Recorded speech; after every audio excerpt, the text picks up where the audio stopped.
बगावत उन्ना चिर जन्म नहीं लैंदी जबर जद तक रूहां दी पीड़ ना बन जाए।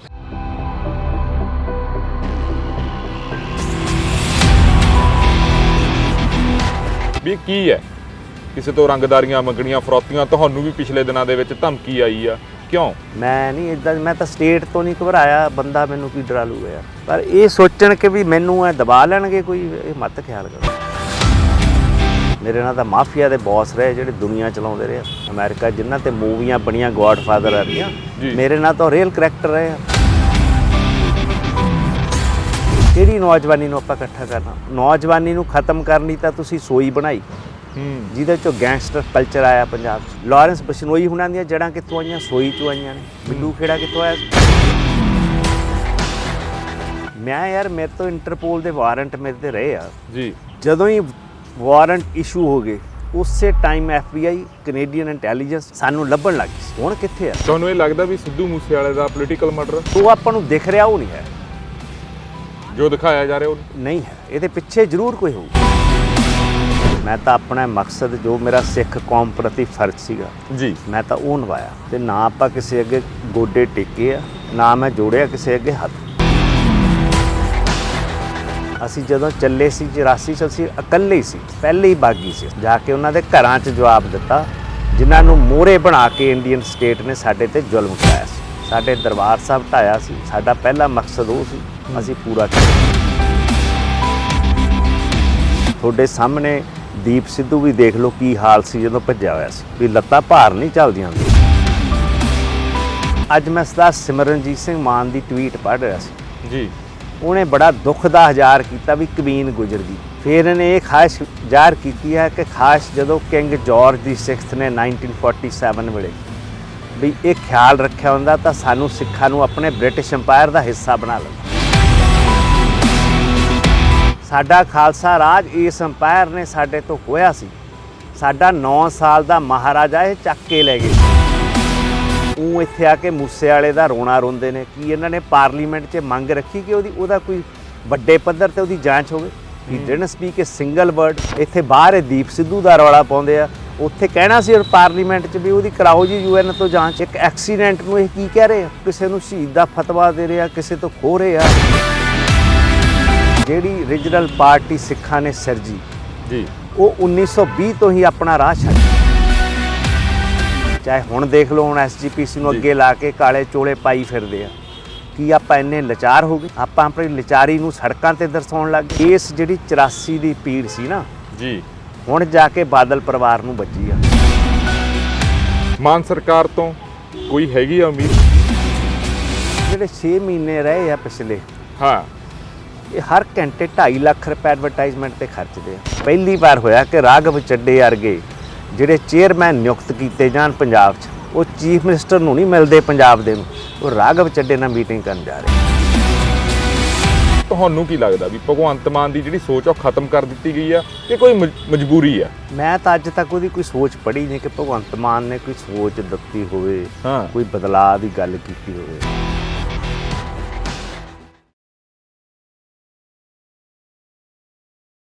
ਸਤਿ ਸ਼੍ਰੀ ਅਕਾਲ ਜੀ, ਮੈਂ ਰਤਨਦੀਪ ਸਿੰਘ ਧਾਲੀਵਾਲ ਸਵਾਗਤ ਕਰਦੇ ਹਾਂ ਤੁਹਾਡਾ ਟਾਕ ਵਿਦ ਰਤਨ ਦੇ ਵਿੱਚ। ਪੰਜਾਬ ਦੀ ਜਵਾਨੀ ਨੂੰ ਲੈ ਕੇ ਅਕਸਰ ਹੀ ਬਹੁਤ ਸਾਰੀਆਂ ਗੱਲਾਂ ਹੁੰਦੀਆਂ ਗੀਆਂ, ਤੇ ਜਿਹੜੀਆਂ ਇਹ ਗੱਲਾਂ ਹੁੰਦੀਆਂ ਇਹ ਨਹੀਂ ਵੀ ਇਹ ਅੱਜ ਦੇ ਦੌਰ ਦੇ ਵਿੱਚ ਹੋ ਰਹੀਆਂ ਗੀਆਂ ਜਾਂ ਹੁਣ ਕੁਝ ਜ਼ਿਆਦਾ ਕੁਝ ਬਦਲ ਗਿਆ ਜਾਂ ਇਹ ਜਿਹਾ ਜ਼ਮਾਨਾ ਆ ਗਿਆ ਵੀ ਹੁਣ ਗੱਲ ਹੋਣੀ ਜ਼ਰੂਰੀ ਆ। ਹਾਲਾਂਕਿ ਇਹ ਸਮੇਂ-ਸਮੇਂ ਸਿਰ ਪਹਿਲਾਂ ਵਾਲੇ ਦਹਾਕਿਆਂ ਤੋਂ ਗੱਲਾਂ ਹੁੰਦੀਆਂ ਆਈਆਂ ਗੀਆਂ। ਇਸ ਨੂੰ ਲੈ ਕੇ ਇੱਕ ਪੱਖ ਇਹ ਵੀ ਰਿਹਾ ਗਾ ਵੀ ਬਹੁਤ ਸਾਰੇ ਨੌਜਵਾਨ, ਜਿੱਥੇ ਕਿਹਾ ਜਾਂਦਾ ਗਾ ਵੀ ਰੋਜ਼ਗਾਰ ਦੀ ਤਲਾਸ਼ ਦੇ ਵਿੱਚ ਇੱਥੋਂ ਪ੍ਰਵਾਸ ਹੋ ਰਿਹਾ ਗਾ, ਪਰ ਜੇ ਅਸੀਂ ਪਿਛਲੇ 2 ਦਹਾਕਿਆਂ 'ਤੇ ਜਾਈਏ ਜਾਂ 1988 ਦੀ ਗੱਲ ਕਰ ਲਈਏ ਜਾਂ ਉਹ ਪੀਰੀਅਡ ਦੀ ਗੱਲ ਕਰ ਲਈਏ ਜਦੋਂ ਕਿਹਾ ਗਿਆ ਵੀ ਪੰਜਾਬ ਇੱਕ ਹੋਰ ਦੌਰ ਦੇ ਵਿੱਚੋਂ ਗੁਜ਼ਰ ਰਿਹਾ ਸੀ, ਉਦੋਂ ਤੋਂ ਲੈ ਕੇ ਹੁਣ ਤੱਕ ਪੰਜਾਬ ਦੀ ਨੌਜਵਾਨੀ ਨੂੰ ਉਹ ਵਾਲੇ ਲੋਕ ਕਿਵੇਂ ਦੇਖਦੇ ਆ ਜਦੋਂ ਉਹ ਜਵਾਨੀ ਦੇ ਵਿੱਚ ਸੀਗੇ। ਤੇ ਇੱਕ ਖਾਸ ਮੁੱਦਾ ਪੰਜਾਬ ਦੇ ਵਿੱਚ ਗੈਂਗਸਟਰ, ਇਹ ਨਾਮ ਪਿਛਲੇ ਦਿਨਾਂ ਦੇ ਵਿੱਚ ਬਹੁਤ ਸਾਰੇ ਲੋਕਾਂ ਨੇ ਸੁਣਿਆ। ਹਾਲਾਂਕਿ ਜਦੋਂ ਡਿੰਪੀ ਚੰਦਭਾਨ ਦੀ ਗੱਲ ਹੁੰਦੀ ਆ ਜਾਂ ਹੋਰ ਬਹੁਤ ਸਾਰੇ ਲੋਕਾਂ ਦੀ ਗੱਲ ਹੁੰਦੀ ਆ, ਰੌਕੀ ਫਾਜ਼ਿਲਕਾ ਦੀ ਗੱਲ ਹੁੰਦੀ ਆ, ਵਿੱਕੀ ਗੌਂਡਰ ਦੀ ਗੱਲ ਹੁੰਦੀ ਆ, ਸੁੱਖਾ ਕਾਹਲਵਾਂ ਦੀ ਗੱਲ ਹੁੰਦੀ ਆ, ਲਾਰੈਂਸ ਬਿਸ਼ਨੋਈ ਤੱਕ ਆ ਕੇ ਗੱਲਾਂ ਖੜਦੀਆਂ ਗਈਆਂ, ਗੋਲਡੀ ਬਰਾੜ ਇੱਕ ਨਵਾਂ ਨਾਮ ਆ ਕੇ ਜੁੜਦਾ ਗਾ, ਸਿੱਧੂ ਮੂਸੇਵਾਲੇ ਕਸਲ ਕੇਸ ਤੋਂ ਬਾਅਦ ਹਾਲਾਂਕਿ ਇਹ ਨਾਮ ਚਰਚਾ ਦੇ ਵਿੱਚ ਸੀਗੇ, ਪਰ ਲੋਕਾਂ ਨੂੰ ਹੁਣ ਪਤਾ ਲੱਗੇ। ਇਸ ਨੂੰ ਉਹ ਵਾਲੀ ਜਵਾਨੀ ਕਿਵੇਂ ਦੇਖਦੀ ਆ ਜਦੋਂ ਇੱਕ ਪੰਜਾਬ ਦੇ ਵਿੱਚ ਇੱਕ ਐਸਾ ਦੌਰ ਚੱਲ ਰਿਹਾ ਸੀ, ਬਹੁਤ ਸਾਰਾ ਸੰਘਰਸ਼ ਪੰਜਾਬ ਦੇ ਯੂਥ ਨੇ ਕੀਤਾ, ਪਰ ਉਸ ਦੇ ਵਿੱਚੋਂ ਕੀ ਚੀਜ਼ਾਂ ਆਈਆਂ ਨਿਕਲ ਕੇ ਸਾਹਮਣੇ, ਉਹਦੇ ਬਾਰੇ ਖੁੱਲ੍ਹੀ ਵਿਚਾਰ ਚਰਚਾ ਕਰਾਂਗੇ। ਸਾਡੇ ਨਾਲ ਅੱਜ ਮੌਜੂਦ ਰਹਿਣਗੇ ਰਣਜੀਤ ਸਿੰਘ ਗਿੱਲ, ਜਿਨ੍ਹਾਂ ਨੂੰ ਕੁੱਕੀ ਗਿੱਲ ਦੇ ਨਾਮ ਦੇ ਨਾਲ ਜਾਣਿਆ ਜਾਂਦਾ ਹੈ। ਗਿੱਲ ਸਾਹਿਬ, ਸਵਾਗਤ ਹੈ। ਸਤਿ ਸ਼੍ਰੀ ਅਕਾਲ। ਸਤਿ ਸ੍ਰੀ ਅਕਾਲ। ਠੀਕ ਠਾਕ ਹੋ? ਹਾਂ, ਕਾਇਮ। ਸਭ ਤੋਂ ਮੇਰਾ ਪਹਿਲਾ ਸਵਾਲ ਇਹ ਆ, ਤੁਸੀਂ ਉਹ ਵਾਲਾ ਦੌਰ ਵੀ ਦੇਖਿਆ ਹੈਗਾ, ਉਦੋਂ ਚੜ੍ਹੀ ਜਵਾਨੀ ਸੀਗੀ, ਸਾਰਾ ਕੁਝ ਤੁਸੀਂ ਆਪਦੇ ਪਿੰਡੇ ਦੇ ਉੱਤੇ ਹੰਢਾਇਆ ਹੈਗਾ, ਤੇ ਬਹੁਤ ਸਾਰੇ ਤੁਹਾਡੇ ਸਾਥੀ ਜਿਹੜੇ ਇਸ ਦੁਨੀਆ ਦੇ ਵਿੱਚ ਵੀ ਨਹੀਂ ਰਹੇ, ਤੇ ਬਹੁਤ ਸਾਰੇ ਸਾਥੀ ਹੈਗੇ ਵੀ ਨੇ। ਜਦੋਂ ਪਿੱਛੇ ਮੁੜ ਕੇ ਦੇਖਦੇ ਹੋ, ਪਿੱਛੇ ਝਾਕ ਕੇ ਦੇਖਦੇ ਹੋ, ਕਿਵੇਂ ਲੱਗਦਾ ਹੈਗਾ? ਕੁਛ ਨਿਕਲਿਆ, ਕੁਛ ਪਾਇਆ ਅਸੀਂ, ਜਾਂ ਜਿਹੜੀ ਅੱਜ ਦੀ ਤਰੀਕ ਤੇ ਆ ਕੇ ਆਪਾਂ ਖੜੇ ਆ, ਕੀ ਤੁਹਾਨੂੰ ਲੱਗਦਾ ਵੀ ਸਭ ਕੁਝ ਵਧੀਆ ਸੀ, ਕੁਛ ਚੀਜ਼ਾਂ ਸਾਡੇ ਲਈ ਬਦਲੀਆਂ ਗਈਆਂ ਜਾਂ ਸਾਥੋਂ ਸੰਭਾਲੀਆਂ ਨਹੀਂ ਗਈਆਂ? ਕਿਉਂਕਿ ਜਿਹੜਾ ਮੇਰਾ ਨੌਜਵਾਨੀ ਦਾ ਦੌਰ ਸੀ ਨਾ ਜੀ, ਉਦੋਂ ਸਰਕਮਸਟੈਂਸਸ ਬਹੁਤ ਡਿਫਰੈਂਟ ਸੀ ਜੀ। ਸਾਡੇ ਅੱਗੇ ਇੱਕ ਬੜਾ ਡਾਇਰੈਕਟ ਚੈਲੰਜ ਸੀਗਾ ਇੰਡੀਅਨ ਸਟੇਟ ਦਾ। ਉਹ ਚੈਲੰਜ ਨੂੰ ਅਸੀਂ ਕਬੂਲਦੇ ਹਾਂ, ਕਿਉਂਕਿ ਉਸ ਟਾਈਮ ਤੇ ਸਿੱਖ ਕੌਮ ਦਾ ਮਨੋਬਲ ਬਹੁਤ ਜ਼ਿਆਦਾ ਡਿੱਗ ਗਿਆ ਸੀ, ਆਲਮੋਸਟ ਮਤਲਬ ਕਿ ਬਾਟਮ ਤੋਂ ਵੀ ਥੱਲੇ ਚਲਾ ਗਿਆ ਸੀ। ਹਰ ਇੱਕ ਪਾਸੇ ਡਰ, ਤੇ ਡਰ ਨਾਲੋਂ ਵੀ ਜ਼ਿਆਦਾ ਸਹਿਮ ਦਾ ਮਾਹੌਲ ਸੀ ਜੀ। ਉਸ ਮਕਸਦ ਦੇ ਲਈ ਮੈਂ ਘਰੋਂ ਮੱਥਾ ਟੇਕ ਕੇ ਗਿਆ ਸੀ ਜੀ। ਮੈਂ ਆਪਣੇ ਜਿਹੜੇ ਮਕਸਦ ਲੈ ਕੇ ਗਿਆ ਸੀ, ਮੇਰੇ ਕੋਲ ਕੋਈ ਪੋਲੀਟੀਕਲ ਥਾਟ ਨਾ ਸੀਗੀ, ਨਾ ਮੈਂ ਉਸ ਟਾਈਮ ਤੇ ਤਰਜੀਹ ਦਿੱਤੀ। ਮੈਂ ਉਸ ਜਿਹੜੇ ਮਕਸਦਾਂ ਨਾਲ ਗਿਆ ਆਪਣੇ ਸਾਥੀਆਂ ਨਾਲ, ਅਸੀਂ ਉਹ ਮਕਸਦ ਪੂਰੇ ਕੀਤੇ ਜਿੰਨੀ ਸਾਡੀ ਸਮਝ ਜੀ। ਠੀਕ ਆ, ਉਹਦੇ ਚ ਲਈ ਸਾਨੂੰ ਵਾਇਲੈਂਸ ਦਾ ਰਾਹ ਅਖਤਿਆਰ ਕਰਨਾ ਪਿਆ, ਪਰ that moral was for a moral cause ਜੀ। ਉਹ ਚੀਜ਼ ਤੋਂ ਪ੍ਰਾਪਤੀ ਤੋਂ ਬਾਅਦ ਦੈਨ ਵੀ ਥਾਟ ਕਿ ਅਸੀਂ ਅੱਗੇ ਪੰਜਾਬ 'ਚ ਕੀ ਕਰਨਾ ਜੀ। ਇੱਥੇ ਜਿਹੜਾ ਪੋਲੀਟੀਕਲ ਵੈਕਿਊਮ ਸੀਗਾ, ਜਿਵੇਂ ਹੁਣ ਵੈਕਿਊਮ ਹੈਗਾ, ਇਦੋਂ ਵੀ ਜ਼ਿਆਦਾ ਉਦੋਂ ਡੀਪ ਵੈਕਿਊਮ ਸੀ। ਹੁਣ ਤਾਂ ਇੱਕ ਵੇਵਰਡ ਵੈਕਿਊਮ ਆ ਨਾ, ਉਦੋਂ ਇੱਕ ਡੀਪ ਸਟੇਟ ਦਾ ਪਰਛਾਵਾਂ ਸੀ। ਉਹਦੇ ਵਿੱਚ ਇੱਕ ਪੋਲੀਟੀਕਲ ਥਾਟ ਨੂੰ ਬਰਕਰਾਰ ਰੱਖਣਾ ਇੱਕ ਬਹੁਤ ਵੱਡਾ ਉਸ ਟਾਈਮ 'ਤੇ ਇੱਕ ਖਲਾਸ ਸੀ ਜਿਹਨੂੰ ਭਰਨਾ ਪੈਣਾ ਸੀ, ਕਿਉਂਕਿ ਅਸੀਂ ਵੀ ਨਹੀਂ ਸੀ ਚਾਹੁੰਦੇ ਕਿ ਪੰਜਾਬ ਨੂੰ ਵਾਇਲੈਂਟ ਦੇ ਪਾਸੇ ਤੋਰਿਆ ਜਾਵੇ। ਅਸੀਂ ਚਾਹੁੰਦੇ ਸੀ ਕਿ ਇਹਨੂੰ ਆਪਾਂ ਪੋਲੀਟੀਕਲ ਥਾਟ ਦੇ ਰਾਹੀਂ ਉਸ ਸੰਦਰਭ ਵਿੱਚ ਜੇ ਵਾਇਲੈਂਸ ਕਰਨੀ ਵੀ ਪਈ ਤਾਂ ਉਹ ਕੀਤੀ ਜਾਊਗੀ, ਪਰ ਅਸੀਂ ਪੋਲੀਟੀਕਲ ਥਾਟ ਨੂੰ ਸਾਰਾ ਪ੍ਰਾਈਮ ਆਪਣਾ ਐਂਗਲ ਰੱਖਣਾ ਚਾਹੁੰਦੇ ਸੀ। ਹੁਣ ਜਿਹੜੀ ਖਲਾਅ ਹੈਗੇ ਨੇ, ਹੁਣ ਲੋਕਾਂ ਨੇ ਇੱਕ ਇਲੂਜਨਸ ਦੇ ਰਾਹੀਂ, ਇਲੂਜਨਰੀ ਥਾਟ ਨਾਲ ਕਿ ਸ਼ਾਇਦ ਇਹੀ ਸਾਡਾ ਜਿਹੜਾ ਹੈਗਾ ਇਹ ਕੰਢਾ ਲੱਗ ਜੂਗਾ ਸਾਡਾ, ਪਰ ਉਹ ਮੇਰਾ ਖਿਆਲ ਕੰਢਾ ਉਹ ਤਾਂ ਗਵਾਚ ਕੇ ਰਾਹ ਕਿ ਹੁਣ ਪਾਣੀ ਪੰਜਾਬ ਦੇ ਥੱਲੇ ਗਏ ਹੋਏ ਆ, ਤੇ ਦਿੱਲੀ ਵਾਲਿਆਂ ਨੇ ਆ ਕੇ ਕਿਨਾਰਿਆਂ ਤੇ ਸਾਡੇ ਘਰ ਪਾ ਲਏ। ਪਰ ਇਹ ਮਤ ਖਿਆਲ ਕਰਨ ਕਿ ਸਮੁੰਦਰ ਪੰਜਾਬ ਦੇ ਦੁਆਰਾ ਭਰਨਗੇ ਜੀ। ਇਹ ਹੁਣ ਮਕਸਦ ਚਾਹੀਦਾ ਨੌਜਵਾਨੀ ਨੂੰ, ਆਪਣਾ ਐਮਪਟੀਨੈਸ ਜਿਹੜੀ ਉਹ ਸਬਸਟਾਂਸ ਨਾਲ ਭਰਨੀ ਚਾਹੀਦੀ ਆ। ਫੋਕੇ ਲਾਰੇ, ਫੋਕੇ ਦਾਅਵੇ ਜਿਹੜੇ ਆ, ਉਸ ਚੀਜ਼ ਨੇ ਆਪਣੇ ਲਈ ਨੁਕਸਾਨ ਪੈਦਾ ਕਰਨੇ। ਕਿਉਂਕਿ ਜੀ ਇੱਕ ਸਵਾਲ ਹੋਰ, ਤੁਹਾਨੂੰ ਲੱਗਦਾ ਹੈਗਾ ਵੀ ਕਿਤੇ ਤੁਹਾਨੂੰ ਉਦੋਂ ਕੋਈ ਮਿਸਗਾਈਡ ਕੀਤਾ ਗਿਆ, ਜਾਂ ਉਦੋਂ ਕੁਛ ਤੁਹਾਥੋਂ ਗਲਤੀ ਹੋ ਗਈ ਜਾਂ ਕਰਵਾਈ ਗਈ ਅਣਜਾਣੇ ਦੇ ਵਿੱਚ? ਜਿਵੇਂ ਤੁਸੀਂ ਕਿਹਾ ਵੀ ਅਸੀਂ ਕੁਛ ਘਰੋਂ ਇੱਦਾਂ ਲੈ ਕੇ ਨਹੀਂ ਚੱਲੇ ਸੀ, ਇੱਕ ਕੌਮ ਲਈ ਸੀਗਾ, ਵੀ ਉਹਦੇ ਕਰਕੇ ਅੱਜ ਵੀ ਕਈ ਲੋਕ ਭੁਗਤ ਰਹੇ ਆ ਕਿ ਨਹੀਂ, ਕਿ ਇੱਦਾਂ ਹੀ ਇਹ ਪਹਿਲਾਂ ਤੋਂ ਹੀ ਚੱਲਦਾ ਆਇਆ ਤੇ ਇਹ ਇੱਕ ਸਟੇਟ ਦੀ ਪਾਲਿਸੀ ਹੁੰਦੀ ਆ ਵੀ ਤੁਸੀਂ ਇਹਨਾਂ ਨਾਲ ਇੱਦਾਂ ਹੀ ਵਿਵਹਾਰ ਕਰਨਾ ਗਾ? ਮੈਂ ਤਾਂ ਕਦੀ ਕੋਈ ਰਿਗਰੈਟਸ ਰੱਖੀਆਂ ਨਹੀਂ ਹਾਂ, ਨਾ ਮੈਨੂੰ ਕਦੀ ਕਿਸੇ ਨੇ ਮਿਸਲੀਡ ਕੀਤਾ ਹੈਗਾ, ਨਾ ਮੈਂ ਕਿਸੇ ਦੇ ਮਗਰ ਲੱਗ ਕੇ ਗਿਆ ਜੀ। ਮੈਂ ਤਾਂ ਆਪਣਾ ਮਕਸਦ ਜੋ ਮੇਰਾ ਸਿੱਖ ਕੌਮ ਪ੍ਰਤੀ ਫਰਜ਼ ਸੀਗਾ ਜੀ, ਮੈਂ ਤਾਂ ਉਹ ਨਿਭਾਇਆ। ਜਿਹੜੀ ਉਹਦੇ ਲਈ ਭਾਵੇਂ ਮੈਨੂੰ ਕਿੰਨੀਆਂ ਮੁਸ਼ਕਲਾਂ ਝੱਲਣੀਆਂ ਪਈਆਂ, ਪਰ ਮੈਂ ਖਿੜੇ ਮੱਥੇ ਲਈਆਂ, ਤੇ ਨਾ ਆਪਾਂ ਕਿਸੇ ਅੱਗੇ ਗੋਡੇ ਟੇਕੇ ਆ, ਨਾ ਮੈਂ ਜੋੜਿਆ ਕਿਸੇ ਅੱਗੇ ਹੱਥ, ਚਾਹੇ ਕਿੰਨੇ ਵੀ ਮੇਰੇ 'ਤੇ ਦਬਾਅ ਪਿਆ ਸਰਕਾਰ ਦਾ, ਕਿਉਂਕਿ ਜਦੋਂ ਤੁਹਾਨੂੰ ਉਮਰ ਕੈਦ ਵਿੱਚੋਂ ਕਮਿਊਟ ਹੁੰਦੀ ਆ ਤੁਹਾਡੀ ਸੈਂਟੈਂਸ, ਤਾਂ ਤੁਹਾਨੂੰ ਮਾਫੀਨਾਮਾ ਲਿਖ ਕੇ ਦੇਣਾ ਪੈਂਦਾ। ਐਂ ਹੀ ਜਦੋਂ ਪੁਲਿਸ ਕੋਲੇ ਤੁਸੀਂ ਜਾਂਦੇ ਹੋ, ਧੱਕੇ ਨਾਲ ਤੁਹਾਡੇ ਤੋਂ ਕਨਫੈਸ਼ਨ ਲੈਣਾ ਚਾਹੁੰਦੇ ਨੇ। ਨਾ ਤਾਂ ਮੈਂ ਕੋਈ ਕਨਫੈਸ਼ਨ ਦਿੱਤੀ ਅੱਜ ਤੱਕ, ਤੇ ਨਾ ਮੈਂ ਕਦੀ ਕਿਤੇ ਮਾਫੀਨਾਮਾ ਲਿਖਿਆ। ਆਪਣੇ ਨਾਮੀ ਜਿਹੜੇ ਆਪਣੇ ਆਪ ਨੂੰ ਲੰਬਰਦਾਸ ਮੰਨਦੇ ਨੇ, ਨੈਸ਼ਨਲਿਸਟਿਕ, ਬਹੁਤ ਸਿੱਖਾਂ ਦੇ ਨੈਸ਼ਨਲਿਸਟਿਕ ਮੰਨਦੇ ਨੇ, ਤੁਹਾਡੇ ਸਾਹਮਣੇ ਦੀਪ ਸਿੱਧੂ ਵੀ ਦੇਖ ਲਓ ਕੀ ਹਾਲ ਸੀ ਜਦੋਂ ਭੱਜਿਆ ਹੋਇਆ ਸੀ, ਵੀ ਲੱਤਾਂ ਭਾਰ ਨਹੀਂ ਚੱਲਦੀਆਂ ਹੁੰਦੀਆਂ। ਰਵਿੰਦਰਾ ਨਾਥ ਟੈਗੋਰ ਨੇ ਗੱਲ ਕਹੀ ਸੀ, when you challenge the power you should be prepared for the lament. ਫਿਰ ਤੁਹਾਨੂੰ ਅੱਗੇ ਪਤਾ ਹੋਣਾ ਚਾਹੀਦਾ ਕਿ ਸਟੇਟ ਕੋਲੇ ਵੀ ਕੀ ਪਾਵਰ ਆ।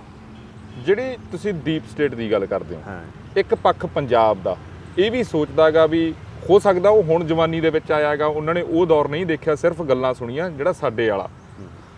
ਉਹ ਸੋਚਦਾ ਗਾ ਵੀ ਹੁਣ ਅਸੀਂ ਇੱਕ ਅਜਿਹੇ ਦੌਰ ਦੇ ਵਿੱਚੋਂ, ਜਿਵੇਂ ਤੁਸੀਂ ਦਿੱਲੀ ਦੀ ਗੱਲ ਕੀਤੀ ਹੈ, ਹਾਲਾਂਕਿ ਦਿੱਲੀ ਵਾਲੇ ਪਹਿਲਾਂ ਵੀ ਇੱਥੇ ਚਲਾਉਂਦੇ ਰਹੇ ਆ। ਜੇ ਖੇਤਰੀ ਪਾਰਟੀ ਦਾ ਰਾਜ ਰਿਹਾ, ਸਿੱਧੇ ਨਹੀਂ ਅਸਿੱਧੇ ਤੌਰ ਤੇ ਇੱਥੇ ਸਭ ਕੁਝ ਹੁੰਦਾ ਰਿਹਾ ਗਾ। ਜੇ ਕਾਂਗਰਸ ਦਾ ਰਾਜ ਰਿਹਾ, ਫਿਰ ਬਹੁਤ ਚੀਜ਼ਾਂ ਹੁੰਦੀਆਂ ਰਹਿਣਗੀਆਂ। ਹੁਣ ਆ ਕੇ ਆਮ ਆਦਮੀ ਪਾਰਟੀ ਦੇ ਇੱਕ ਵੱਡਾ ਬਦਲਾਵ ਜਿਹਨੂੰ ਕਿਹਾ ਗਿਆ ਗਾ ਵੀ ਲੋਕਾਂ ਦੇ ਜਿਹੜੇ ਸੈਂਟੀਮੈਂਟ ਸੀਗੇ ਇਦਾਂ ਕਰਕੇ ਹੋਏ ਆ, ਤੁਸੀਂ ਇਹਨੂੰ ਕੀ ਦੇਖਦੇ ਹੋ ਵੀ ਹੁਣ ਵਾਕਿਆ ਦੇ ਵਿੱਚ ਡੀਪ ਸਟੇਟ ਨਾਲੋਂ ਵੀ ਇੱਕ ਖਤਰਨਾਕ ਚੀਜ਼ ਆ ਕਿ ਗੱਲਾਂ ਫਲਾਈਆਂ ਜਾ ਰਹੀਆਂ ਗੀਆਂ, ਬਹੁਤ ਕੁਝ ਅਸੀਂ ਸੰਭਾਲ ਸਕਦੇ ਹਾਂ? ਰਤਨ, ਜਿਹੜੀ ਹੁੰਦੀ ਹੈ ਨਾ ਬਗਾਵਤ, ਜਦੋਂ ਜਨਮ ਲੈਂਦੀ, ਮੈਂ ਤੁਹਾਡੇ ਕੁਐਸਚਨ ਤੇ ਫੇਰ ਆਉਣਾ ਜੀ। ਬਗਾਵਤ ਉਨਾ ਚਿਰ ਜਨਮ ਨਹੀਂ ਲੈਂਦੀ, ਇਹ ਜਸਵੰਤ ਸਿੰਘ ਕਮਲ ਦੇ ਲਫ਼ਜ਼ ਨੇ ਜੀ। ਬਗਾਵਤ ਉਨਾ ਚਿਰ ਜਨਮ ਨਹੀਂ ਲੈਂਦੀ ਜਬਰ ਜਦ ਤੱਕ ਰੂਹਾਂ ਦੀ ਪੀੜ ਨਾ ਬਣ ਜਾਵੇ। ਉਦੋਂ ਸਾਡੇ ਅੱਗੇ ਜਬਰ ਸਾਡੀ ਰੂਹਾਂ ਦੀ ਪੀੜ ਬਣ ਗਿਆ ਸੀ। ਹੁਣ ਜਿਹੜੀ ਪੀੜ ਆ ਪੰਜਾਬ ਦੀ ਜੀ, ਇਹ ਇੱਕ ਸਮਾਜਿਕ ਕ੍ਰਿਤੀਆਂ ਦੀ ਪੀੜ ਆ ਜੀ, ਇੱਕ ਰਾਜਨੀਤਿਕ ਜਿਹੜੀ ਲੀਡਰਸ਼ਿਪ ਨੇ ਸਾਨੂੰ ਫੇਲ ਕੀਤਾ ਪੰਜਾਬ ਦੇ ਲੋਕਾਂ ਨੂੰ, ਉਹਦੀ ਪੀੜ ਆ। ਜਿਵੇਂ ਤੁਸੀਂ ਕਹਿੰਦੇ ਕਿ ਪਹਿਲੇ ਵੀ ਪਾਰਟੀਆਂ ਦਿੱਲੀ ਤੋਂ ਚੱਲਦੀਆਂ ਰਹੀਆਂ ਨੇ, ਇਹ ਆਪਣਾ ਦਿਖਾਂਤ ਆ, ਪਰ ਉਹਨਾਂ ਨੇ ਆ ਕੇ ਕਦੀ ਇੱਥੇ ਸੁਪਰ ਸੀਐਮ ਨਹੀਂ ਸੀ ਬਣੇ। ਇਹ ਪਹਿਲੀ ਵਾਰ ਹੋਇਆ ਕਿ ਰਾਘਵ ਚੱਡੇ ਵਰਗੇ ਜਿਹੜੇ ਚੇਅਰਮੈਨ ਨਿਯੁਕਤ ਕੀਤੇ ਜਾਣ ਪੰਜਾਬ 'ਚ, ਉਹ ਚੀਫ ਮਿਨਿਸਟਰ ਨੂੰ ਨਹੀਂ ਮਿਲਦੇ ਪੰਜਾਬ ਦੇ ਨੂੰ, ਉਹ ਰਾਘਵ ਚੱਡੇ ਨਾਲ ਮੀਟਿੰਗ ਕਰਨ ਜਾ ਰਹੇ। ਇਹ ਸ਼ੋਅ ਕਰ ਰਿਹਾ ਕਿ ਪੰਜਾਬ ਦਾ ਜਿਹੜਾ ਫੈਬਰਿਕ ਆ ਉਹ ਕਿੰਨਾ ਅਧੀਨਗੀ ਪ੍ਰਵਾਨ ਕਰ ਚੁੱਕਿਆ। ਇਹਨਾਂ ਨੇ ਭਾਵੇਂ ਅਧੀਨਗੀ ਪ੍ਰਵਾਨ ਕਰ ਲਈ, ਮੈਂ ਤੁਹਾਨੂੰ ਦੱਸਿਆ ਸੀ ਵੀ ਸਾਡੇ ਕਿਨਾਰਿਆਂ ਤੇ ਘਰ ਨਾ ਪਾਓ, ਸਾਡੇ ਸਮੁੰਦਰ ਭਰ ਜਾਣੇ। ਜਿਹੜਾ ਰਾਜਕਰਤਾ ਸ਼੍ਰੇਣੀ ਦੀ ਆਪਾਂ ਗੱਲ ਕਰ ਲਈ, ਹਾਂ। ਜੇ ਮੈਂ ਸਿੱਧਾ ਹੀ ਨਾਮ ਲੈ ਦਿੰਦਾ ਇੱਥੇ, ਮੁੱਖ ਮੰਤਰੀ ਭਗਵੰਤ ਮਾਨ ਦੀ ਗੱਲ ਕਰਦੇ ਹਾਂ। ਹਾਂ ਜਿਹੜੇ ਦੌਰ ਦੇ ਵਿੱਚ ਉਹ ਨੇ, ਜਾਂ ਜਿਹੜੇ ਦੌਰ ਦੇ ਵਿੱਚ ਉਹ ਜਵਾਨੀ ਦੇ ਵਿੱਚ ਸੀਗੇ, ਉਦੋਂ ਉਹ 90ਵੇਂ ਦਹਾਕਿਆਂ ਦੇ ਵਿੱਚ ਜਦੋਂ ਉਹਨਾਂ ਦੀ ਚੜ੍ਹਾਈ ਵੀ ਹੋਈ, ਜਦੋਂ ਉਹ ਇੱਕ ਹੋਰ ਸੱਭਿਆਚਾਰ ਨੂੰ ਪ੍ਰਫੁੱਲਤਾ ਮਿਲੀ ਆ, ਚਾਹੇ ਉਸ ਦੇ ਵਿੱਚ ਗੁਰਦਾਸ ਮਾਨ ਆਏ, ਚਾਹੇ ਗੱਗੂ ਗਿੱਲ ਆਏ, ਚਾਹੇ ਜੋਗਰਾਜ ਆਏ, ਬਹੁਤ ਸਾਰੇ ਲੋਕ ਆਏ। ਤੁਹਾਨੂੰ ਲੱਗਦਾ ਵੀ ਉਹਨਾਂ ਨੂੰ ਜ਼ਿਆਦਾ ਪੀੜ ਹੋਣੀ ਚਾਹੀਦੀ ਸੀ? ਉਹਨਾਂ ਦੇ ਵਿੱਚੋਂ ਜਿਹੜੀ ਇਨਕਲਾਬ ਵਾਲੀ ਗੱਲ ਆ, ਹਾਲਾਂਕਿ ਆਮ ਆਦਮੀ ਪਾਰਟੀ ਗੱਲ ਕਰਦੀ ਆ ਇਨਕਲਾਬ ਦੀ, ਕ੍ਰਾਂਤੀਕਾਰੀ ਦੀ ਉਹ ਗੱਲ ਕਰਦੇ ਆ, ਤੁਹਾਨੂੰ ਲੱਗਦਾ ਵੀ ਕਿਤੇ ਨਾ ਕਿਤੇ ਉਹ ਖਤਮ ਹੋ ਗਈ? ਜਦੋਂ ਵੀ ਲੋਕ, ਹੁਣ ਜਿੰਨੇ ਵੀ ਲੋਕ ਬੋਲ ਰਹੇ ਆ, ਚਾਹੇ ਓਪੋਜੀਸ਼ਨ ਨਹੀਂ, ਪਰ ਜਿਹੜੇ ਲੋਕ ਓਪੋਜੀਸ਼ਨ ਦਾ, ਜਿਵੇਂ ਫੋਰ ਐਗਜ਼ਾਮਪਲ ਤੁਸੀਂ ਹੋ, ਓਪੋਜੀਸ਼ਨ ਦਾ ਜਿਹੜੇ ਰੋਲ ਨਿਭਾ ਰਹੇ ਨੇ ਸੋਸ਼ਲ ਮੀਡੀਆ ਦੇ ਉੱਤੇ, ਪ੍ਰੈਸ ਦੇ ਨਾਲ ਆ ਰਹੇ ਨੇ ਸਾਹਮਣੇ, ਉਹ ਕਹਿ ਰਹੇ ਨੇ ਵੀ ਰਾਘਵ ਚੱਡਾ ਉਹ ਸੁਪਰ ਸੀਐਮ ਆ। ਪਰ ਜਿਹੜੀ ਭਗਵੰਤ ਮਾਨ ਦੀ ਸੋਚ ਆ, ਤੁਹਾਨੂੰ ਕੀ ਲੱਗਦਾ ਵੀ ਭਗਵੰਤ ਮਾਨ ਦੀ ਜਿਹੜੀ ਸੋਚ ਆ ਉਹ ਖਤਮ ਕਰ ਦਿੱਤੀ ਗਈ ਆ ਕਿ ਕੋਈ ਮਜਬੂਰੀ ਆ? ਮੈਂ ਤਾਂ ਅੱਜ ਤੱਕ ਉਹਦੀ ਕੋਈ ਸੋਚ ਪੜ੍ਹੀ ਨਹੀਂ ਕਿ ਭਗਵੰਤ ਮਾਨ ਨੇ ਕੋਈ ਸੋਚ ਦਿੱਤੀ ਹੋਵੇ, ਕੋਈ ਬਦਲਾਅ ਦੀ ਗੱਲ ਕੀਤੀ ਹੋਵੇ। ਕਿਉਂਕਿ ਇਹ ਪਾਰਟੀ ਜਦੋਂ ਇਹਨਾਂ ਨੇ ਆਪਣਾ ਇੱਕ ਗਰੁੱਪ ਇਕੱਠਾ ਕੀਤਾ ਸੀ ਦਿੱਲੀ 'ਚ ਜੀ, ਤਾਂ ਇਹਨਾਂ ਨੇ ਉਹਨੂੰ ਸਵਰਾਜ ਦਾ ਨਾਂ ਦਿੱਤਾ ਸੀ। ਜੀ, ਕੀ ਆ ਸਵਰਾਜ? ਆਹ ਸਵਰਾਜ ਆ ਜਿਸ 'ਚ ਸੁਪਰੀਮੋ ਹੁੰਦੇ ਹੈੱਡ ਪਾਰਟੀ। ਕਦੀ ਕਿਸੇ ਡੈਮੋਕ੍ਰੈਟਿਕ ਪਾਰਟੀ ਦਾ ਜਿਹਨੂੰ ਇਹ ਪ੍ਰੈਜ਼ੈਂਟ ਕਰਦੇ ਆ, ਜੀ, ਕੀ ਉਹਦੇ 'ਚ ਸੁਪਰੀਮੋ ਨਾਂ ਦਾ ਕੋਈ ਅਹੁਦਾ ਹੁੰਦਾ? ਸੁਪਰੀਮੋ ਤਾਂ ਹਿਟਲਰ ਵਰਗੇ ਹੁੰਦੇ ਆ। ਨਹੀਂ, ਇਹ ਜਿਵੇਂ ਨੈਸ਼ਨਲਿਸਟਿਕ ਫੀਲਿੰਗਸ ਠਾਉਣੀਆਂ ਚਾਹੁੰਦੀਆਂ ਨੇ। ਮੈਂ ਤਾਂ ਇੱਕ ਬਹੁਤ ਚੰਗੀ ਤਰ੍ਹਾਂ ਕਿਸੇ ਆਕਬਰ ਪੋਇਟ ਦਾ ਪੜ੍ਹਿਆ ਹੋਇਆ ਵੀ ਖਾਮੋਸ਼ੀ ਜੁਰਮ ਹੈ जब मुंह में जबां हो, चुप रहना भी तो जालम की हमायत करना। जिवें बिलकिस बानो का केस आया, कोई इन्हां दा सुप्रीमो ਜਾਂ चीफ मिनिस्टर पंजाब का कोई बयान आया, मैं किस तरह कहना कि इहदे कोले कोई सोच आ। हुणे जर्मनी गया जी, 7 समुंदरों पार जी, पहले ਜਿਹੜੀਆਂ बदी अपनियां फैक्ट्रियां चलियां गईयां पंजाब छड्ड के, ਈਵਨ ਜਿਹੜਾ ਟਰਾਈਡੈਂਟ ਵਾਲਾ ਇਹਨਾਂ ਨੇ ਚੇਅਰਮੈਨ ਨੂੰ ਕੈਬਨਿਟ ਰੈਂਕ ਦਿੱਤਾ, ਉਹਨੂੰ ਕਹਿ ਤਾਂ ਮੱਧ ਪ੍ਰਦੇਸ਼ ਤੋਂ ਆਪਣੀਆਂ ਫੈਕਟਰੀਆਂ ਪੰਜਾਬ 'ਚ ਲਿਆਵੇ ਵਾਪਸ। ਗੋਰਿਆਂ ਨਾਲ ਤਾਂ ਆਪਾਂ ਬਾਅਦ 'ਚ ਕਰਾਂਗੇ। ਤੁਹਾਡਾ ਕੀ ਸੋਚਦੇ BMW ਇੱਥੇ ਆ ਕੇ ਪਲਾਂਟ ਲਾ ਦੂਗੀ? BMW ਦੇ ਪਲਾਂਟ ਇੰਡੀਆ 'ਚ ਲੱਗੇ ਹੋਏ ਆ। ਤੁਹਾਨੂੰ ਲੱਗਦਾ ਵੀ ਉਹ ਦੌਰ ਦਾ ਨੌਜਵਾਨ, ਮੈਂ ਮਾਫੀ ਚਾਹੂੰਗਾ, ਉਹ ਦੌਰ ਦਾ ਨੌਜਵਾਨ ਇੱਕ ਨਿੱਜ ਹਿੱਤ ਤੇ, ਇੱਕ ਮੁੱਖ ਮੰਤਰੀ ਬਣ ਤੇ, ਜਾਂ ਇੱਕ ਨਿੱਜੀ ਹਿੱਤ ਤੇ, ਛੋਟੇ ਜਿਹੇ ਹਿੱਤ ਤੇ ਬਸ ਉੱਥੇ ਖੜ ਗਿਆ, ਉੱਥੇ ਸੋਚ ਸੀਮਤ ਹੈ, ਇਹ ਕਹਿ ਸਕਦੇ ਆ? मैं ना ये रखा भी दिल को इसी फ्रेम में रखा है उम्र भर, कि इस इम्तिहान के बाद कोई इम्तिहान नहीं। पंजाब का भी यही सबर। असी हमेशा कहने भी चल यार हुण ठीक हो जी, हुण ठीक हो जी, पर इत्थे जिहड़ी हालात आ वो सदा बगानगी दी बनी रही है। चाहे वो श्रोमणी अकाली दल का सीगा, वो पंथ दे ना हो के परिवार दे हो गए। ਕਾਂਗਰਸ ਜਿਹੜੀ ਸੀਗੀ ਪੰਜਾਬ ਦੀ ਸਦਾ ਮਤਲਬ ਕਿ ਵਿਰੋਧੀ ਰਹੀ ਆ ਮੁੱਢ ਤੋਂ ਜੀ ਉਹਨਾਂ ਨੂੰ, ਕਿਉਂਕਿ ਕੰਟਰੋਲ ਕਰਦਾ ਇੱਕ ਪਰਿਵਾਰ। ਜੀ ਜਿਹੜੇ ਪ੍ਰੈਜ਼ੈਂਟ ਪ੍ਰਾਈਮ ਮਿਨਿਸਟਰ ਇੰਡੀਆ ਦੇ, ਉਹ ਕਹਿੰਦੇ ਮੇਰਾ ਸਾਰਿਆਂ ਨਾਲੋਂ ਵੱਡਾ ਇਹ ਸੁਪਨਾ ਕਿ ਮੈਂ ਰਾਜਨੀਤੀ ਨੂੰ ਪਰਿਵਾਰ ਮੁਕਤ ਕਰਨਾ। ਪਰ ਉਹ ਪਹਿਲੇ ਉਹਨਾਂ ਦਾ ਹੀ ਅਕਾਲੀ ਦਲ ਦੇ ਨਾਲ ਅਲਾਇੰਸ ਰਿਹਾ, ਉਦੋਂ ਉਹਨਾਂ ਨੂੰ ਪਰਿਵਾਰ ਦਿਖਿਆ ਨਹੀਂ ਕਿ ਇਹ ਤਾਂ ਇੱਕ ਪਰਿਵਾਰਾਂ ਦੀ ਪਾਰਟੀ ਹੈ। ਇਸ ਜਿਹੜੀ 84 ਦੀ ਪੀੜ ਸੀ ਨਾ ਜੀ, ਹੁਣ ਜਾ ਕੇ ਬਾਦਲ ਪਰਿਵਾਰ ਨੂੰ ਵੱਜੀ ਆ। ਪਰ ਆਪਣੀ ਬਦਕਿਸਮਤੀ ਆ ਕਿ ਨਾ ਲੈਲਾ ਨੇ ਉੱਠ ਤੋਂ ਲੈਣਾ ਤੇ ਨਾ ਮਜਨੂਆਂ ਨੇ ਪਿੱਛਾ ਛੱਡਣਾ। ਤੁਹਾਨੂੰ ਲੱਗਦਾ ਵੀ ਜਿਹੜਾ ਖੇਤਰੀ ਪਾਰਟੀ ਵਾਲਾ ਗੱਲ ਕਰਦੇ ਆ ਸੀ ਹਮੇਸ਼ਾ, ਚਲੋ ਇੱਕ ਪਰਿਵਾਰ ਨੂੰ ਜੇ ਪਾਸੇ ਰੱਖਦੇ, ਤੁਹਾਡੇ ਵਰਗੇ ਲੋਕਾਂ ਵੱਲੋਂ ਪਹਿਲ ਉੱਦਾਂ ਨਹੀਂ ਹੋਈ? ਇੱਕ ਵਾਰ ਇਹ ਵੀ ਸਮਾਂ ਸੀਗਾ, ਤੁਸੀਂ ਸੋਚ ਵੀ ਰਹੇ ਸੀ, ਬਹੁਤ ਸਾਰੇ ਲੋਕਾਂ ਨੇ, ਤੁਸੀਂ ਭਾਈ ਬਿੱਟੂ ਜੀ ਨੇ, ਤੁਸੀਂ ਇੱਕ ਕਹਿੰਦੇ ਚੱਲ ਰਹੀਆਂ ਸੀ ਗੱਲਾਂ, ਪਰ ਉਹ ਗੱਲਾਂ ਕਿੱਥੇ ਰਹਿ ਗਈਆਂ? ਕੋਈ ਫਾਈਨੈਂਸ਼ੀਅਲ ਕਰਕੇ ਹੋ ਗਈਆਂ ਜਾਂ ਕੀ ਗੱਲ ਆ? ਕਿ ਉੱਦਾਂ ਜਦੋਂ ਇੱਕ ਸੱਤਾ ਦੇ ਉਹ ਕਹਿੰਦੇ ਕਾਬਜ ਹੁੰਦੇ ਆ, ਜਾਂ ਜਦੋਂ ਕਿਤੇ ਵੀ ਮੂਵਮੈਂਟ ਦੀ 5 ਮੈਂਬਰੀ ਕਮੇਟੀ ਬਣਦੀ ਆ, ਫਿਰ ਕਹਿੰਦੇ ਉਹ ਆਪਸ ਵਿੱਚ ਹੋਰ ਕਲੇਸ਼ ਖੜੇ ਹੋ ਜਾਂਦੇ ਆ। ਪੰਜਾਬ ਤੇ ਨਾ ਮੈਂ ਤਾਂ ਇਸ ਤਰ੍ਹਾਂ ਦਾ ਕਿ ਮੈਂ ਅਕੇਲਾ ਹੀ ਚਲਾ ਤਾਂ ਰਾहें उल्फत पे, मैं अकेला ही चला था राहें उल्फत पे, लोग साथ आते गए, कारवां बढ़ता गया। ਅਸੀਂ ਜਦੋਂ ਚੱਲੇ ਸੀ 84 ਚ, ਅਸੀਂ ਇਕੱਲੇ ਹੀ ਸੀ, ਪਹਿਲੇ ਹੀ ਬਾਗੀ ਸੀ ਅਸੀਂ ਜਵਾਬ ਵੀ ਦਿੱਤਾ, ਜਾ ਕੇ ਉਹਨਾਂ ਦੇ ਘਰਾਂ 'ਚ ਜਵਾਬ ਦਿੱਤਾ ਜਿਨ੍ਹਾਂ ਨੂੰ ਮੋਹਰੇ ਬਣਾ ਕੇ ਇੰਡੀਅਨ ਸਟੇਟ ਨੇ ਸਾਡੇ ਤੇ ਜ਼ੁਲਮ ਕਰਾਇਆ ਸੀ। ਸਾਡੇ ਦਰਬਾਰ ਸਾਹਿਬ ਢਾਇਆ ਸੀ, ਸਾਡੇ ਦਿੱਲੀ ਵਿੱਚ ਕਾਰਨੇਜ ਹੋਇਆ ਸੀ। ਸਾਡਾ ਪਹਿਲਾ ਮਕਸਦ ਉਹ ਸੀ, ਅਸੀਂ ਪੂਰਾ ਕੀਤਾ। ਠੀਕ ਆ, ਦੂਜੇ ਅਸੀਂ ਪੋਲੀਟੀਕਲੀ ਕਾਮਯਾਬ ਨਹੀਂ ਹੋ ਸਕੇ ਪੰਜਾਬ 'ਚ। ਉਹਦੇ ਵਿੱਚ ਸਾਡੇ ਆਪਣੇ ਵਿੱਚ ਜਿਹੜੀ ਉਸ ਟਾਈਮ ਤੇ, ਮੈਂ ਤਾਂ ਲੀਡਰਸ਼ਿਪ ਰੋਲ 'ਚ ਨਹੀਂ ਕਦੀ ਰਿਹਾ ਜੀ, ਪਰ ਜਿਹੜੇ ਉਸ ਟਾਈਮ ਤੇ ਲੀਡਰਸ਼ਿਪ ਰੋਲ 'ਚ ਸੀਗੇ, ਉਹਨਾਂ ਨੇ ਆਪਣਾ ਸਮੇਂ ਦੇ ਨਾਲ ਉਸ ਤਰ੍ਹਾਂ ਦੀ ਸੋਚ ਨੂੰ ਡਿਵੈਲਪ ਨਹੀਂ ਕੀਤਾਗਾ। ਗੋਲ ਵੱਡੇ ਸੀ, ਸਬਸਟੈਂਸ ਹੈ ਨਹੀਂ ਸੀ। ਕਿਉਂਕਿ ਨਾਅਰੇ ਫੋਕੇ, ਨਾਅਰੇ ਜਿਹੜੇ ਹੁੰਦੇ ਆ ਉਹ ਕਦੀ ਵੀ ਕਿਤੇ ਨਹੀਂ ਲੈ ਕੇ ਜਾਂਦੇ, ਉਹ ਸਗੋਂ ਤੁਹਾਡੀਆਂ ਡੰਗਾਈਆਂ ਨੂੰ ਹੋਰ ਡੂੰਘਾ ਕਰਦੇ ਆ। ਡੰਗਾਈਆਂ ਨੂੰ ਭਰਨ ਲਈ ਤੁਹਾਡੇ ਕੋਲ ਆਈਡੀਆ ਚਾਹੀਦਾ, ਤੁਹਾਡੇ ਕੋਲ ਥਾਟ ਪ੍ਰੋਸੈਸ ਚਾਹੀਦਾ, ਤੁਹਾਡੇ ਕੋਲ ਡਿਲੀਬਰੇਸ਼ਨਸ ਚਾਹੀਦੇ ਨੇ।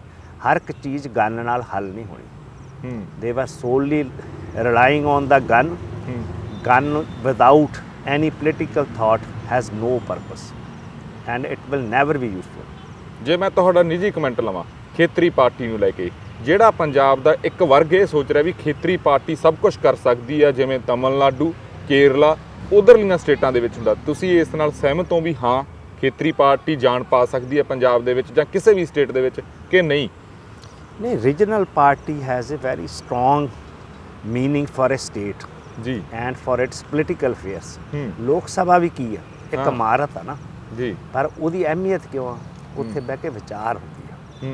ਅਸੀਂ ਚਾਹੁੰਦੇ ਕਿ ਸਾਡੇ ਪੰਜਾਬ ਦੀ ਜਿਹੜੀ ਹੈਗੀ ਆ ਸਭਾ ਜੀ, ਉੱਥੇ ਇਦਾਂ ਦੀ ਮਜ਼ਬੂਤ ਪੱਖ ਹੋਵੇ ਜਿਹੜਾ ਪੰਜਾਬ ਪੱਖੀ ਹੋਵੇ।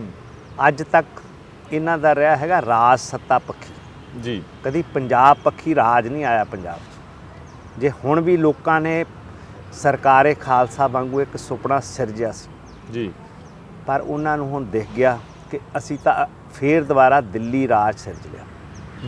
ਇਸ ਲਈ ਰੀਜਨਲ ਪਾਰਟੀਜ਼ ਦੀ ਬਹੁਤ ਇੰਪੋਰਟੈਂਸ ਆ ਜੀ। ਪਰ ਜਿਹੜੀ ਰੀਜਨਲ ਪਾਰਟੀ ਸਿੱਖਾਂ ਨੇ ਸਿਰਜੀ ਜੀ, ਉਹ 1920 ਤੋਂ ਹੀ ਆਪਣਾ ਰਾਹ ਛੱਡ ਗਈ ਸੀ। ਉਹਨਾਂ ਨੇ ਰਾਜਨੀਤਿਕ ਆਦੇਸ਼ ਛੱਡ ਕੇ ਉਹ ਭੁੱਲ ਗਏ ਕਿ ਆਸਰੋਂ ਪਿੰਡ ਵਿੱਚ ਸਾਡਾ ਖਾਲਸਾ ਦਾ ਨਿਸ਼ਾਨ ਲੱਗਿਆ ਹੋਇਆ, ਸਰਕਾਰੇ ਖਾਲਸਾ ਉਹਦੇ ਤੇ ਲਿਖਿਆ ਹੋਇਆ ਅੱਜ ਵੀ। ਉਹ ਮਹਾਰਾਜਾ ਰਣਜੀਤ ਸਿੰਘ ਵੇਲੇ ਦਾ ਉੱਥੇ ਆਪਣੀ ਲਾਸਟ ਸੀਗੀ ਜਿਹੜੀ ਪੋਸਟ, ਕਿਉਂਕਿ ਉਦੋਂ ਚਲੋ ਇਸ ਤਰ੍ਹਾਂ ਉਹਨਾਂ ਦੀ ਸੰਧੀ ਹੋਈ 1831 'ਚ ਕਿ ਉੱਥੇ ਡਿਵੀਜ਼ਨਸ ਹੋ ਗਈਆਂ। ਪਰ 1967 ਤੱਕ ਚਲੋ ਅਕਾਲੀ ਦਲ ਚੱਲਦਾ ਆਇਆ। ਇਹਨਾਂ ਨੇ ਹਮੇਸ਼ਾ ਆਪਾਂ ਨੂੰ ਗੁਰਦੁਆਰਿਆਂ ਦੀ ਸਿਆਸਤ ਧੱਕਿਆ। ਚਾਹੇ ਹੁਣ ਦੇਖ ਲਓ, ਹੁਣ SGPC ਨੂੰ ਅੱਗੇ ਲਾ ਕੇ ਕਾਲੇ ਚੋਲੇ ਪਾਈ ਫਿਰਦੇ ਆ। ਕੀ ਆਪਾਂ ਇੰਨੇ ਲਾਚਾਰ ਹੋ ਗਏ?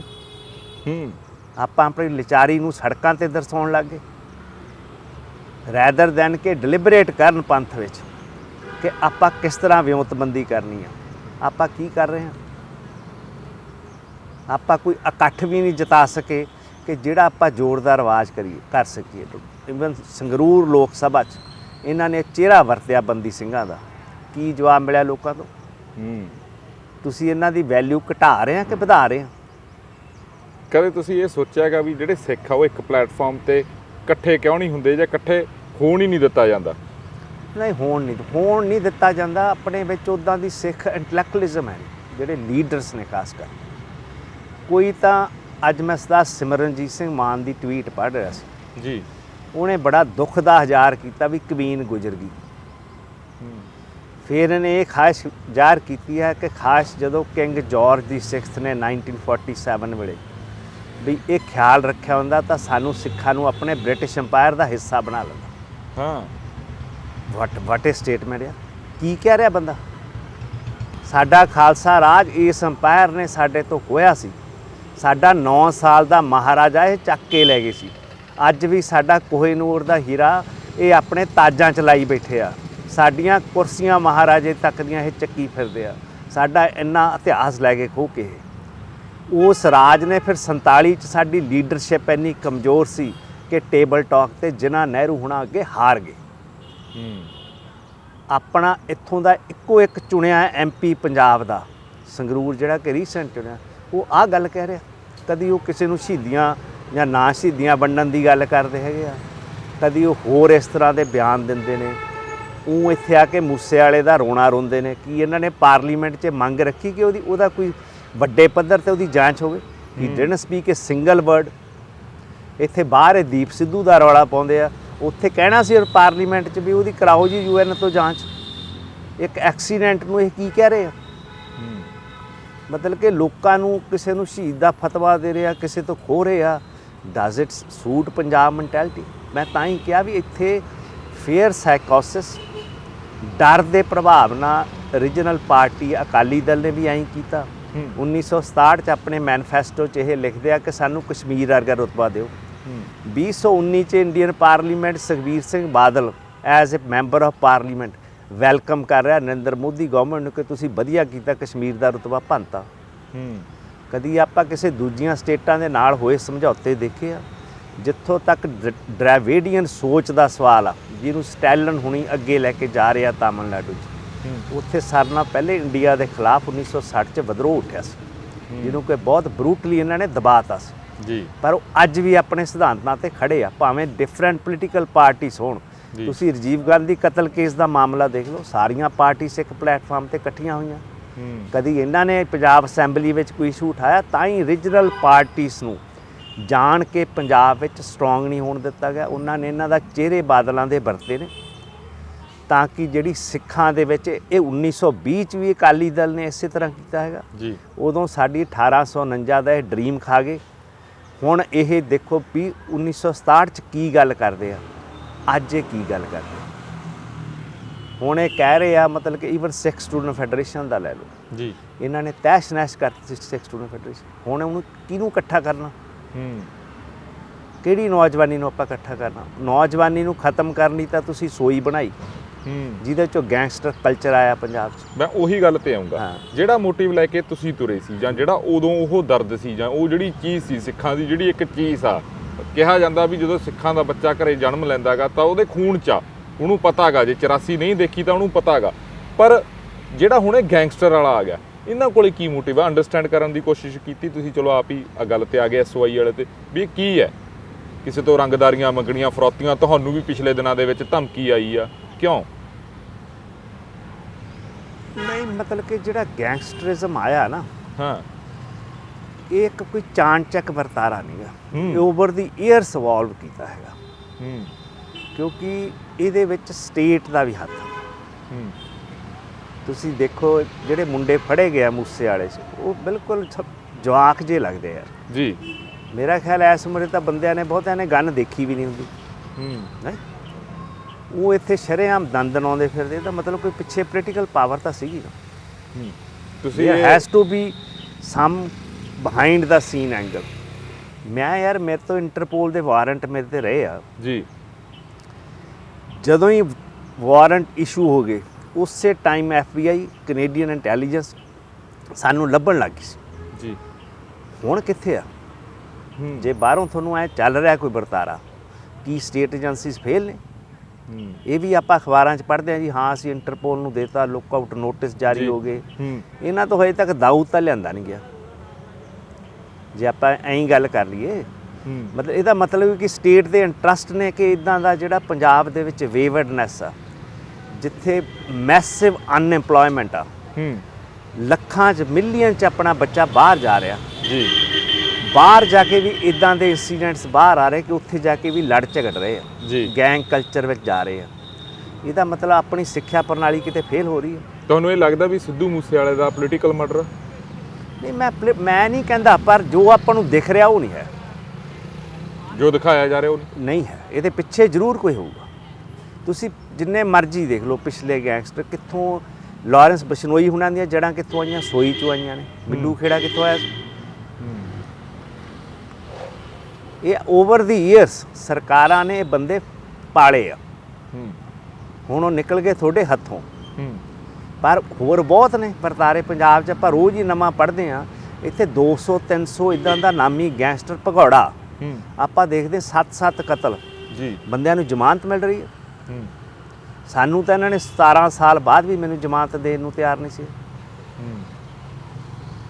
ਤੁਸੀਂ ਦੇਖੋ, ਜਿਸ ਸਟੇਟ ਵਿੱਚ ਬਿਲਕਿਸ ਬਾਨੋ ਵਰਗੀ ਜਨਾਨੀ ਦੇ ਕਾਤਲ, ਉਹਦੇ ਰੇਪਿਸਟ, ਉਹਦੇ ਪਰਿਵਾਰ ਦੇ ਕਾਤਲ, ਰੇਪਿਸਟ ਹੈ ਨਾ, ਉਹਨਾਂ ਨੂੰ ਹਾਰ ਪਾਏ ਜਾ ਰਹੇ, ਛੱਡਿਆ ਜਾ ਰਿਹਾ। ਕਿਸ ਤਰ੍ਹਾਂ ਦਾ ਸਮਾਜ ਬਣ ਰਿਹਾ ਆਪਾਂ?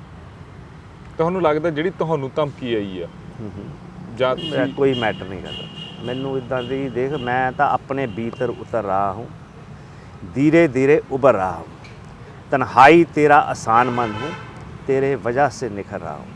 ਮੈਂ ਨਹੀਂ ਇੱਦਾਂ, ਮੈਂ ਤਾਂ ਸਟੇਟ ਤੋਂ ਨਹੀਂ ਘਬਰਾਇਆ। ਬੰਦਾ ਮੈਨੂੰ ਕੀ ਡਰਾ ਲੂਗਾ ਯਾਰ? ਨਹੀਂ, ਤੁਸੀਂ ਸੋਚਣ ਦੀ ਕੋਸ਼ਿਸ਼ ਕੀਤੀ ਜਾਂ ਅੰਦਰ ਆਤਮਾ ਝਾਤ ਮਾਰਦਾ ਬੰਦਾ ਵੀ ਉਹ ਕਿਉਂ? ਮੈਨੂੰ ਬੋਲਿਆ ਤਾਂ ਰਿਸਪੈਕਟਫੁਲੀ ਆ, ਪਰ ਅਗਲੇ ਨੇ ਕੁਐਸਚਨ ਕੀਤਾ, ਉਹਨਾਂ ਦਾ ਆਪਣਾ ਨਜ਼ਰੀਆ ਹੋਊਗਾ। ਪਰ ਇਹ ਸੋਚਣ ਕਿ ਵੀ ਮੈਨੂੰ ਇਹ ਦਬਾ ਲੈਣਗੇ ਕੋਈ, ਇਹ ਮਤ ਖਿਆਲ ਕਰੋ। ਘਰ ਦੀ ਵੀ ਰੈਕੀ ਵਗੈਰਾ ਹੋਈ ਹੈ? ਬਿਲਕੁਲ ਹੋਈ ਹੈ। ਸਟੇਟ ਨੇ ਕੋਈ ਸਿਕਿਉਰਿਟੀ ਵੀ ਨਹੀਂ ਦਿੱਤੀ। ਤੁਸੀਂ ਸਟੇਟ ਤੋਂ ਮੰਗੀ ਆ ਸਿਕਿਉਰਿਟੀ? ਪਹਿਲੇ ਸਟੇਟ ਨੇ ਆਪ ਪ੍ਰੋਵਾਈਡ ਕੀਤੀ ਸੀ, ਮੈਂ ਕਦੀ ਕਿਸੇ ਤੋਂ ਕੋਈ ਮੰਗੀ ਨਹੀਂ। ਹਾਂ, ਮੈਂ ਤਲਾਹ ਜ਼ਰੂਰ ਕੀਤੀ ਸੀ, ਪਰ ਮੇਰੇ ਤੋਂ ਪਹਿਲੇ ਸਟੇਟ ਨੇ ਮੈਨੂੰ ਇਹ ਕਿਹਾ ਕਿ ਸਾਨੂੰ we are aware of it. ਮੈਂ ਤਾਂ ਤੁਹਾਡੇ ਸਾਹਮਣੇ ਆਈ ਫਿਰਦਾ। ਕੋਈ ਮਨ ਦੇ ਵਿੱਚ ਖਿਆਲ ਨਹੀਂ ਆਉਂਦਾ ਜਾਂ ਜਿਹੜੇ ਪੁਰਾਣੇ ਲੋਕ ਨੇ ਜਾਂ ਨਹੀਂ, ਇੱਦਾਂ ਦੇ ਕਈ ਆਏ, ਕਈ ਜਾਣੇ ਆ ਮੇਰੇ ਨਾਲ, ਇੱਦਾਂ ਦੇ 36 ਰਹੇ ਆ ਜੇਲ੍ਹਾਂ 'ਚ।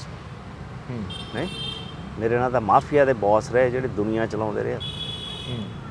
ਸਦਾ ਰਿਸਪੈਕਟਫੁਲੀ ਰਹੇ ਆ ਸਾਡੇ ਨਾਲ। ਅਮਰੀਕਾ ਜਿਨ੍ਹਾਂ ਤੇ ਮੂਵੀਆਂ ਬਣੀਆਂ ਗੋਡਫਾਦਰ ਵਰਗੀਆਂ, ਮੇਰੇ ਨਾਲ ਤਾਂ ਰੀਅਲ ਕਰੈਕਟਰ ਰਹੇ ਆ। ਮਤਲਬ ਮੇਰੇ ਨਾਲ ਤਾਂ ਨਾਮੀ ਪਾਕਿਸਤਾਨ ਦੇ ਰੰਗਬਾਜ਼ ਰਹੇ ਆ। ਤੁਸੀਂ ਡੀਕੋਡ ਨਹੀਂ ਕੀਤਾ ਵੀ ਕੀ ਕਾਰਨ ਰਹਿ ਸਕਦਾ ਹੈਗਾ? ਨਹੀਂ, ਮੇਰੇ ਕਿ ਤੁਹਾਡਾ ਬੋਲਣਾ ਚੁੱਭਦਾ ਹੈਗਾ ਕਿਸੇ ਨੂੰ? ਮਸਟ ਵੀ ਕਿ ਮੇਰੀ ਕਿਤੇ ਪਰਕੂਲੇਟ ਕਰ ਰਹੀ ਹੈ ਆਵਾਜ਼। ਪਰ ਮੈਂ ਤਾਂ ਆਪਣਾ ਜੋ ਨਜ਼ਰੀਆ ਰੱਖਿਆ ਹੋਇਆ ਬਈ, तुम्हारी आँख में नफ़रत हो दूसरों के लिए जी, तुम अपनी जात में, तुम अपनी जात से इतना प्यार मत करना। मैं इदां दी जिहड़ी जमात आ मैं डील ही नहीं करदा। ਜਿਹੜੀ ਹੁੰਦੀ ਨੌਜਵਾਨੀ ਹੈ, ਖਾਸ ਕਰਕੇ ਜਿਹੜੇ ਬਹੁਤ ਸਾਰੇ ਪੱਖਾਂ ਤੋਂ ਉਹ ਕਹਿੰਦੇ ਆ ਵੀ ਸਾਡੇ ਨਾਲ ਵਧੀਕੀ ਹੋਈ ਆ, ਉਹ ਚਾਹੁੰਦੇ ਆ ਵੀ ਇਨਸਾਫ, ਜਿਹੜਾ ਇਹ ਸ਼ਬਦ ਆ ਇਨਸਾਫ, ਚਾਹੇ ਉਹ 84 ਦੀ ਗੱਲ ਕਰ ਲਈਏ, ਚਾਹੇ ਅਸੀਂ ਨਵੰਬਰ ਦੀ ਗੱਲ ਕਰ ਲਈਏ ਦਿੱਲੀ ਦੇ ਵਿੱਚ ਜੋ ਹੋਇਆ, ਜਾਂ ਬਗਰਾੜੀ ਜੋ ਕੁਛ, ਹਾਲਾਂਕਿ ਬੇਅਦਬੀਆਂ ਦਾ ਹਰ ਸਰਕਾਰ ਦੇ ਵਿੱਚ, ਅਕਾਲੀ ਗੌਰਮੈਂਟ ਦੇ ਵਿੱਚ ਵੀ, ਕਾਂਗਰਸ ਸਰਕਾਰ ਕੈਪਟਨ ਅਮਰਿੰਦਰ ਸਿੰਘ ਦੀ ਸਰਕਾਰ ਰਹੀ, ਤੇ ਹੁਣ ਵੀ ਕੋਈ ਘਟਨਾ ਕਿਤੇ ਨਾ ਕਿਤੇ ਹੁੰਦੀ ਆ। ਇਕੱਲਾ ਸਿੱਖ ਧਰਮ ਨੂੰ ਨਹੀਂ ਲੈ ਕੇ, ਹੋਰ ਧਰਮਾਂ ਨੂੰ ਲੈ ਕੇ ਵੀ ਬਹੁਤ ਕੁਛ ਚੱਲ ਰਿਹਾ ਹੈਗਾ। ਤੁਸੀਂ ਨੌਜਵਾਨੀ ਵਾਲਾ ਐਂਗਲ ਕਿਵੇਂ ਦੇਖਦੇ ਹੋ ਵੀ ਉਹ ਜਿਹੜੀ ਅੰਦਰ ਹੈਗਾ ਇੱਕ ਜਜ਼ਬਾ ਕੁਛ ਕਰਨ ਦਾ? ਜੋਸ਼ ਹੈਗਾ, ਪਰ ਅਵੇਸਲਾਪਨ। ਹਾਂ, ਜੋਸ਼ ਹੈਗਾ ਜ਼ਰੂਰ। ਲੋਕੀ 2015 ਤੋਂ ਪਹਿਲੇ 2012 ਤੋਂ ਜਦੋਂ ਦਾ, ਉਦੋਂ ਕੇਸਰੀ ਸਾਰੇ ਪੱਗਾਂ ਬੰਨ੍ਹ ਕੇ ਨਿਕਲੇ ਸੀ, ਜਲੂਸ ਨਿਕਲਣ ਲੱਗ ਗਏ ਸੀ ਪੰਜਾਬ 'ਚ ਜੀ। 7-8 ਵਾਰੀ ਇੱਦਾਂ ਦੇ ਅਬਾਰ ਆਏ ਨੇ ਪੰਜਾਬ 'ਚ ਪਿਛਲੇ ਆਪਾਂ ਲਾ ਲਈਏ 10 ਸਾਲਾਂ 'ਚ ਜੀ। ਪਰ ਉਹਨਾਂ ਨੂੰ ਕਿਸੇ ਤਰਪੱਤਾ ਨਹੀਂ ਲੱਗਣ ਦਿੱਤਾ, ਚਾਹੇ ਉਹ 2015 ਵਾਲਾ ਚੱਬੇ ਦਾ ਇਕੱਠ ਸੀ ਜੀ, ਉਹ ਬੇਅਦਬੀ ਦੀ ਪੀੜ 'ਚ ਉੱਠਿਆ ਸੀ ਜੀ, ਬਹੁਤ ਗਿਣਤੀ ਨੌਜਵਾਨ ਸੀਗਾ। ਮੈਂ ਤੁਹਾਨੂੰ ਕਿਹਾ ਵੀ ਨੌਜਵਾਨ ਜੋਸ਼ ਹੈਗਾ, ਪਰ ਅਵੇਸਲੇ ਨੇ, ਉਹਨਾਂ ਨੂੰ ਇਹ ਨਹੀਂ ਪਤਾ ਉੱਥੇ ਕੀ ਹੋਇਆ। ਚੱਬੇ ਜਥੇਦਾਰ ਲਾਉਣ ਗਏ ਸੀ ਆਪਾਂ ਉੱਥੇ, ਆਪਾਂ ਕੋਈ ਪੈਰਲਲ ਪੋਲੀਟੀਕਲ ਥਾਟ ਕ੍ਰੀਏਟ ਕਰਨ ਗਏ ਸੀ। ਜਦੋਂ ਵੀ ਇੱਦਾਂ ਦਾ ਕੋਈ ਵਰਤਾਰਾ ਹੋਇਆ, ਰੀਸੈਂਟ ਦੀਪ ਸਿੱਧੂ ਵੇਲੇ ਹੋਇਆ, ਕੀ ਹੋਇਆ ਫਤਿਹਗੜ੍ਹ ਸਾਹਿਬ, ਉੱਥੇ ਗੱਲਾਂ ਜਿਹੜੀਆਂ ਸਪੀਚਾਂ ਦਿੱਤੀਆਂ ਮਾਨ ਸਾਹਿਬ ਨੇ ਜਾਂ ਸਰਦਾਰ ਅਜਮੇਰ ਸਿੰਘ ਨੇ, ਉਹਦੇ 'ਚੋਂ ਕੁਛ ਨਿਕਲਦਾ? ਤੁਹਾਨੂੰ ਲੱਗਦਾ ਵੀ ਜਿਹੜਾ ਸਿੱਖਾਂ ਨੂੰ ਇੱਕ ਹੈਗਾ ਗਾ ਵੀ ਸਾਡਾ ਲੀਡਰ, ਤੁਹਾਨੂੰ ਲੱਗਦਾ ਉਹ ਲੀਡਰ ਹੀ ਹੈ ਨਹੀਂ ਆਪਣੇ ਕੋਲੇ? ਜਾਂ ਹੈਗਾਗਾ ਵੀ ਸਾਹਮਣੇ ਨਹੀਂ ਆਉਣੇ? ਪ੍ਰੈਜ਼ੈਂਟ ਕਲਾਸ ਹੈ ਇਹ ਤਾਂ ਲੀਡਰ ਨਹੀਂ ਮੈਂ ਮੰਨਦਾ ਵੀ ਇਹ ਕੋਈ ਲੀਡਰ ਹੁੰਦਾ ਜਿਹੜਾ ਸਟੇਟਸਮੈਨ ਹੋਵੇ, ਜਿਹਦੇ ਕੋਲੇ ਦੂਰ ਅੰਦੇਸ਼ੀ ਹੋਵੇ, ਜਿਹੜਾ ਕਿ ਕਨਫਰੰਟੇਸ਼ਨ ਪੋਲਿਟਿਕਸ ਤੋਂ ਪਰੇ ਹਟ ਕੇ ਚੱਲੇ। ਆਪਾਂ ਇੱਕ ਮਿਨੋਰਟੀਆਂ ਇੰਡੀਆ 'ਚ, ਮੈਜੋਰਿਟੇਰੀਅਨ ਦਾ ਰਾਜ ਆ, ਉਦੋਂ ਮਿਨੋਰਟੀ ਨੂੰ ਬਹੁਤ ਕੇਅਰਫੁਲ ਰਹਿਣਾ ਚਾਹੀਦਾ। ਆਪਾਂ ਧੋਖਾ ਪਹਿਲੇ ਖਾ ਚੁੱਕੇ ਹਾਂ, ਆਪਣੀ ਹਜ਼ਾਰਾਂ 'ਚ ਨੌਜਵਾਨੀ ਰੁਲੀ ਆ। ਅੱਜ ਤੱਕ 30-30 40-40 ਸਾਲਾਂ ਬਾਅਦ ਵੀ ਲੋਕੀ ਕੋਟਾਂ 'ਚ ਤੁਰੇ ਫਿਰਦੇ ਆ, ਇਨਸਾਫ ਮੰਗਦੇ। ਇਨਸਾਫ ਕੀ ਹੁੰਦਾ? ਇਨਸਾਫ ਇਹ ਨਹੀਂ ਕਿ ਆਪਾਂ ਦੂਜੇ ਨੂੰ ਗਿਲਟੀ ਕਰਤਾ ਜਾਂ ਆਪਾਂ ਅੰਦਰ ਕਰਾ ਲਿਆ ਕੋਈ। ਇਨਸਾਫ ਹੁੰਦਾ ਇੱਕ ਦਲਾਸਾ ਕਿ ਹਾਂ ਸ਼ਾਇਦ ਮੇਰੀ ਗੱਲ ਸੁਣੀ ਗਈ ਹੈ, ਜਿਹੜੀ ਕਿ ਆਪਣੀ ਸੁਣੀ ਨਹੀਂ ਜਾ ਰਹੀ। ਤੁਹਾਨੂੰ ਉਮੀਦ ਹੈ ਵੀ ਸੁਣੀ ਜਾਊ ਕਦੇ? ਜੇ ਆਪਾਂ ਢੰਗ ਨਾਲ ਰੱਖਾਂਗੇ ਤਾਂ ਜ਼ਰੂਰ ਸੁਣੀ ਜਾਊਗੀ।